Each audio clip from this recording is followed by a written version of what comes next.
With us now is Jacob Young. Welcome to the show, Jacob. How are you? I'm well, thank you. Thanks for having me on. Excellent. So tell us about your day today. What is a day in the life of Jacob? Well, day in the life of Jacob is raising three children. It was this last year, of course, was very interesting through the pandemic. We did a lot of the remote learning, as many parents did, and so that was definitely a bit of a learning curve. And but rather enjoyed it because I actually could keep a better eye on my kids' education than I would normally outside of that. So that was kind of an interesting thing. Other than that, it's constantly working as a producer and always trying to put pieces together for the next project. So one of the characters that you played along the way on a soap, the last name was Spencer. So what you couldn't hear me ask you before is I asked if you were the child of Luke and Laura. Y- Yes, that is correct. I played Lucky Lucky, Spencer. Lucky Spencer. So that was one of my favorite soaps. You know, there's something so magical about soap operas, and that is that they kind of thread together like America, if you know what I mean. Like, there's so many people that have watched them and they've been on for so long. And as our families grew up, their families grew up, you know, it's when you started working in the soaps, what was your thought about that? You know, had you been exposed to them as a child? Did you know what they were all about? That they were like, in a way, they worked on a timeline of sorts. Chronologically, things just kept growing on and on. What was your thought when you started working there? Well, being a child of born in the 70s, yeah, I'm aging myself. Yes, my mother was avid soap opera fan, like most moms out there, and I was, and as well as my sisters, for that matter. All of them watched their favorite show. My sisters watched Days of Our Lives. My mom watched the entire ABC and CBS lineup, and recorded it. So yeah, so it was, so I did. It was part of my daily life. And my mom was the kind of mom, and I think it goes to say most moms out there that she didn't even have to watch. She just would fold clothing and she knew who was on TV without even looking at it because she knew their voice. That's absolutely right. Well, the other day I was listening to the radio and I heard Nadia's theme come on.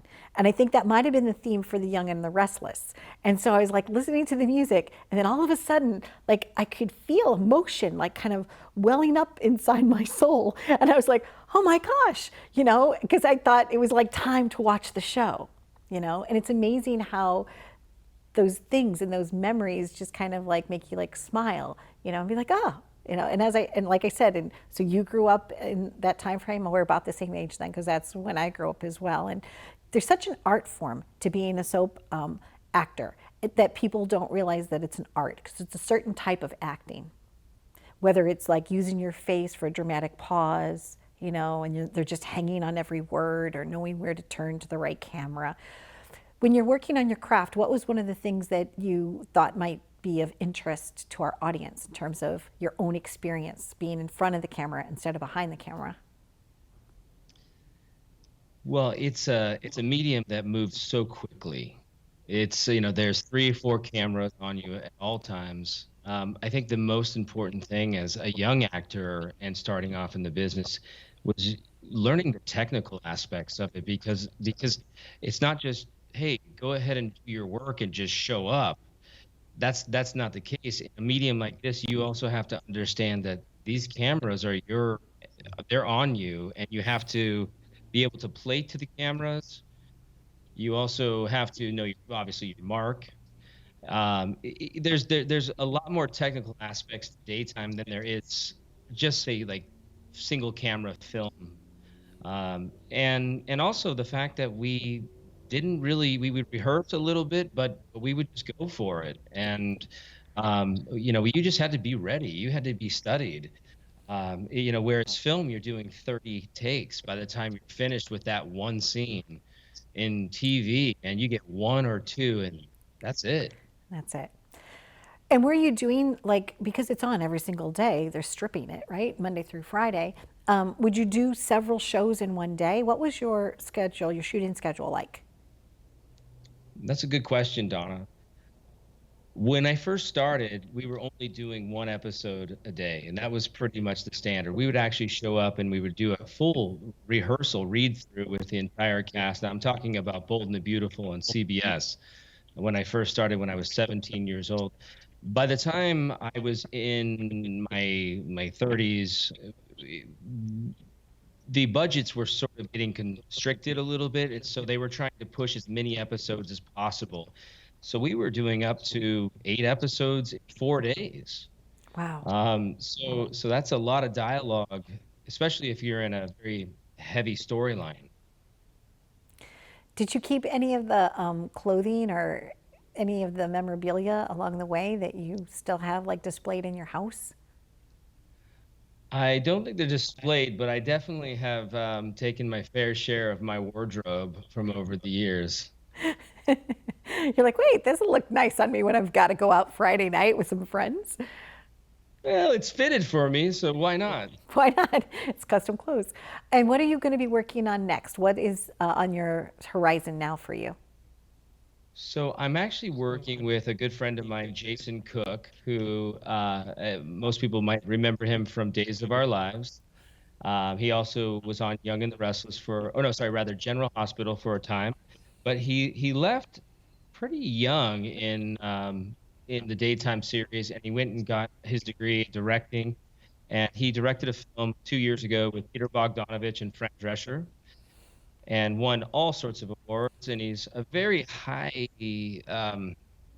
his scripts are very high concept, rather.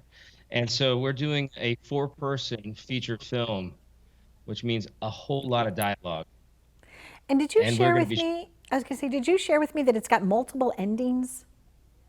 Yeah, this one is very interesting. It has 11 different endings. It's sort of the butterfly effect. Okay. So one thing that happens can change all the events. I'm interested in seeing that. And it's wonderful that you're getting to work with him, because I know that we had talked on the phone and you were telling me a little bit about that project, and it just sounds so intriguing. So how many days will you be shooting that, or did you already wrap on that? So we're already in production. Okay. I'm a producer on this film as well, but I'm currently in Charleston, South Carolina, and he is in Los Angeles. I'm getting ready to fly out there to do the majority portion of the movie. And yeah, so it's probably about 20 some days we're shooting this film over. Well, I'm really looking forward to that, and continued success to you. I know that it's probably going to be very successful because the concept straight off the bat sounds phenomenal. And so enjoy that. Enjoy the whole journey and the whole process, because, things are open again. We can use our art and we can celebrate life with one another. So enjoy every moment of it. Thank you so much. I appreciate that. And be sure, anybody who's out there, make sure if you're a Walking Dead fan, watch this season, because I'm reoccurring on The Walking Dead, and also reoccurring on High School Musical, the series. Really? Well, I knew about the Walking Dead part, which is exciting, because I was telling you that my friend Mark Simon is the guy that does all of the storyboards for that, but I didn't know about High School Musical. That's going to be fun. Well, yeah, you really just cool. got the exclusive, Donna. I appreciate that. Oh, that's awesome. What was your high school mascot? My personal high school mascot? Mm-hmm. So I went to 2 different high schools. I spent half of my time in Oregon and half my time in Washington. So my high school in Washington, we were the Tornadoes. Okay. And my high school in Oregon, and some of you might know, because if you shop at Costco or you shop at many different stores around the country, there's a cheese that's called Tillamook cheddar or Tillamook ice cream. And I spent most of my high school years at Tillamook, and we were called the Cheesemakers, which is not a very masculine mascot for a football player or a wrestler.